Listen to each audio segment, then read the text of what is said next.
Ahmadu da aya wakili ka kara ban ilama, saka baitoci ga macancancin da ya yi ikama, inda ba alkibla karkashe sarkinka.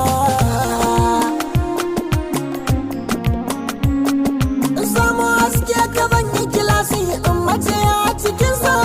kai mani ɗaukin nan da ka je mani karka bari ni na kasa, idan na kudirta kawai a ce zo ka ɗauka. Ya man biya duka kullum kari ka kalli mai roƙonka, ka bani tasiri a zukata